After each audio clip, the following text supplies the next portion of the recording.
నమస్తే, welcome to Andhraprabha. నేను శిశిర. మనతో పాటు ఉన్నారు ప్రొడ్యూసర్ నటి కుమార్ గారు. నమస్తే. నమస్తే. చిరంజీవి గారి పాత్ర ఎంత ఉండబోతోంది? చిరంజీవి గారి పాత్ర, ఆయనకి రాజకీయాలంటే ఇష్టం లేదు. ఫస్ట్ రాజకీయాల నుంచి బయటకు వచ్చిన తర్వాత ఈ రాజకీయాల నుంచి ఈ టెన్షన్ నేను భరించలేను. ప్రశాంత జీవితం నా సినిమా ఇండస్ట్రీ, సినిమాల్లోనే ఉంటాను కనుక దయచేసి నన్ను ఇష్యూస్కి లాక్కండి. కష్టాల్లో ఇండస్ట్రీ ఉంటే నేను వస్తా, బాధల్లో ఇండస్ట్రీ ఉంటే వస్తా, నేను వచ్చి మీకు ఏది కావాలంటే అది చేస్తానని చెప్పాడు తప్ప అలాగే రాజకీయాల్లోకి ఆయన రావటానికి ఆయనకి ఇంట్రెస్ట్ లేదు. రావాలి అనుకుంటే ఆయనకి ఎప్పుడో సెంట్రల్ మినిస్టర్ ఇచ్చేవారు, ఆయనకి రావాలనుకుంటే ఎప్పుడో రాజ్యసభ ఇచ్చేవారు. రాజ్యసభ అన్ని పార్టీలు ఆఫర్ చేశాయి ఆయనకి. సెంట్రల్ మినిస్టర్ ఆల్రెడీ ఆయన చెప్పకపోయినా సెంట్రల్ మినిస్టర్ ఇప్పుడు కూడా ఇస్తారు, కానీ ఆయనకి ఇంట్రెస్ట్ లేదు. నాట్ ఇంట్రెస్టెడ్ ఈజ్ రాజకీయ పార్టీ. అంటే ఆయన చెప్పిన దాన్ని బట్టి నేనేమో ఆయన దాంట్లో దూరం నేను చెప్పట్లేదు కనుక నేను చెప్తున్నా.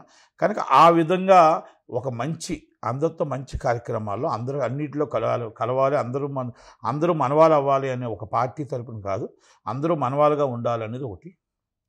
తమ్ముడికి అనేది కామన్గా సపోర్ట్ చేస్తారు కదా, కుటుంబం అంతా తమ్ముడికి సపోర్ట్ చేస్తారు కదా. సపోర్ట్ ఉండదా? తమ్ముడు కదా, తమ్ముడు ఉన్నప్పుడు తమ్ముడి పార్టీ ఆయన పార్టీ కాదా? కనుక ఆయన తమ్ముడు బాగుండాలి, ఆయన తమ్ముడు సీఎం అవ్వాలని ఆయన అవసరమైతే ఆయన కోరిక మేరకు నా తమ్ముడు నన్ను పిలిస్తే వస్తానని ఎప్పుడో చెప్పాడు. నా తమ్ముడు నా అన్నయ్య అవసరం ఎప్పుడు అడిగినా నన్ను పిలిస్తే నేను వచ్చి ప్రచారం చేస్తానని చెప్పాడు. అంటే ఇప్పుడు మొన్న సంక్రాంతి వేడుకలు జరిగాయి కిషన్ రెడ్డి గారి ఇంట్లో, దానికి కూడా చిరంజీవి గారు వెళ్ళడం జరిగింది, మోడీ గారు వచ్చారు. మరి అక్కడ ఏమైనా చర్చలు జరిగాయి? అది చిరంజీవి గారికి చిరంజీవి గారు అంటే బాగా అభిమానం కిషన్ రెడ్డి గారికి. కిషన్ రెడ్డి గారు ఏంటంటే ఎలాగైనా సరే సార్ కొంచెం మీరు రండి, సంక్రాంతి సంబరాలు ఢిల్లీలో చేస్తున్నాను కదా అంటే ఆయన పిలిచారు. ఆయన ప్రత్యేక ఆహ్వానితులుగా వచ్చారు, మోడీ గారు కూడా వచ్చారు కదా. ఇక అక్కడ ఏంటంటే పవన్ కళ్యాణ్ గారు అంటే అమిత ప్రేమ. చిరంజీవి గారన్నా పవన్ కళ్యాణ్ గారన్నా వాళ్ళు ఎప్పుడు కూడా వాళ్ళ మైండ్లో ఏంటంటే మంచి నాయకులు, ఒక మంచి వ్యక్తులు, చరిష్మా ఉన్న నాయకులు, జనాలు ఆకర్షించే నాయకులు. కనుక పవన్ కళ్యాణ్ అనే వ్యక్తి మాకు బాగా మిత్రుడు, మాకు ప్రాణమిత్రుడు అనే మోడీ గారు చూసుకుంటారు, అమిత్ షా గారు కానీ.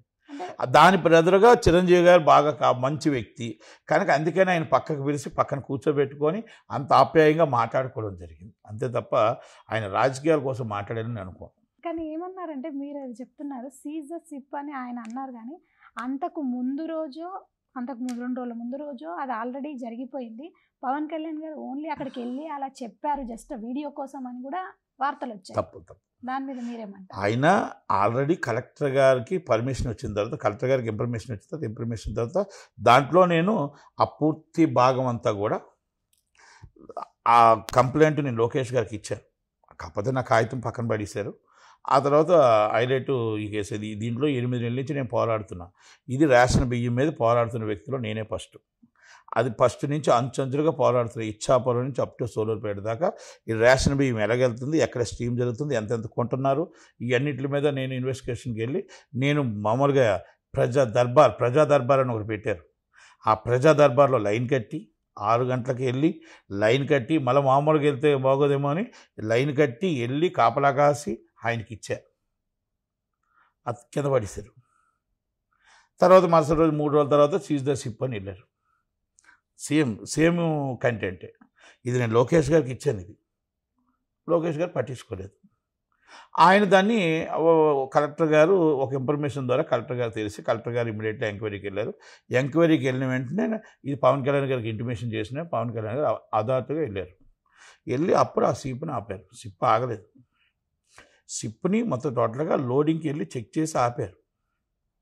ఆపితే దాన్ని మళ్ళీ పవన్ కళ్యాణ్ గారి కింద సీజ్ ద షిప్ అన్నాడు. అంటే సీజ్ ద షిప్ అంటే ఈ షిప్ని మీరు ఎక్కడికి పంపించొద్దని, ఎలా చేయాలంటే పంపించొద్దు అని చెప్పారు. అప్పుడు దాన్ని సెంట్రల్ గవర్నమెంట్ ఇమీడియట్లీ దాన్ని చేసి దాన్ని అంతా ఎంక్వైరీ చేసి కోర్టు క్లియరెన్స్ తర్వాత అవన్నీ డెమరేజ్ అంతా కట్టిన తర్వాత పంపించారు. అంటే ఆయన మాటకు అంత వాల్యూ ఉంది అని చెప్తున్నాను మీకు, సెంట్రల్ గవర్నమెంట్లోనే స్టేట్ గవర్నమెంట్లో. సీఎం పవన్ కళ్యాణ్ గారే అంటారా, లోకేష్ గారు అంటారు? బీజేపీ తరఫు నుంచి సీఎం గారు పవన్ కళ్యాణ్ గారే. Next CM Pawan. బీజేపీ మీకు జనసేన అరిద్దరు ఒకటే. వాళ్ళకి నాయకుడు సీఎం పవన్ కళ్యాణ్ గారే. బీజేపీ ఇంకో థాట్ లేదు వాళ్ళకి. వాళ్ళ నాయకుడు అక్కడ సీఎం ఆయనే. అంటే ఇప్పుడు అవుతాడో నేను అనట్లా, సీఎం ఆయనే. నెక్స్ట్ ఆయనే అంటారు. నెక్స్ట్ ఆయన అనేది ఇప్పుడు జనాల్లో మరి ఆయన అందరూ అంటున్నారు కాబట్టి అనుకోవాలా. ఓకే, పవన్ కళ్యాణ్ గారిని సీఎం అవుతారని ఆయన అనుకుంటున్నాడు, ఆయన జనాలు బీజేపీ వాళ్ళు అనుకుంటున్నారు. రిపీట్ మన సీఎం అవ్వాలని లోకేష్ గారు టీడీపీ వాళ్ళు అనుకుంటున్నారు. అది ఏది నెరవేరుద్ది అనేది మళ్ళీ తర్వాత ఆయన మళ్ళీ జగన్మోహన్ రెడ్డి నేనే మళ్ళీ సీఎం అవుతాను అనుకుంటున్నాడు. కాబట్టి నిర్ణయం జనాల మీద వదిలేద్దాం 29కి. ఓకేనా? చంద్రబాబు నాయుడు గారిని పక్కన పెట్టడం జరుగుతుందా? చంద్రబాబు నాయుడు గారు ఇస్ రాజకీయ నాయకుడు. ఆయన ఏంటంటే ఆయన ఇంట్లో వ్యక్తికి బయట వ్యక్తికి తేడా లేదా? ఇప్పుడు మన ఇంట్లో వ్యక్తి అంటే బీజేపీకి అనుబంధమైన సొంత వ్యక్తి పవన్ కళ్యాణ్ గారు. చంద్రబాబు నాయుడు గారు ఒక పార్టీ నాయకుడిగా సపోర్ట్ మాత్రమే చేస్తున్నారు. ఆయన ఎప్పుడైనా వెళ్ళిపోవచ్చు, ఎప్పుడైనా ఉండవచ్చు. కానీ పవన్ కళ్యాణ్ గారు వెళ్ళరు. పవన్ కళ్యాణ్ గారు బీజేపీ నాయకుడని వాళ్ళు అనుకుంటున్నారు. బీజేపీకి ఎట్టి పరిస్థితుల్లో మాకు మీరు కాబోయే సీఎం ఆయన అనుకుంటున్నారు కదా. అలాంటప్పుడు అందుకే అంటారు ఇంట్లో వాళ్ళకి బయట వాళ్ళకి. అంటే ఈయన బయట మద్దతుకు వస్తుంది, ఈరోజు మద్దతు ఉండొచ్చు, లేకపోతే వెళ్ళిపోవచ్చు. కానీ వాళ్ళు వినరు అనేది మనం ఒక్కసారి తెలుసుకోగలరు. కనుక అందుకనే వాళ్ళంటే ఎక్కువ ప్రేమ, ఎక్కువ అభిమానం. చంద్రబాబు నాయుడు గారి మీద ప్రేమ లేదా, ప్రేమ ఉందా పక్కన పెడుతున్నారో కాదు. రాజకీయ నాయకుడిగా మనందరూ కలయికలో ఒక కూటమిలో కలయిక అది.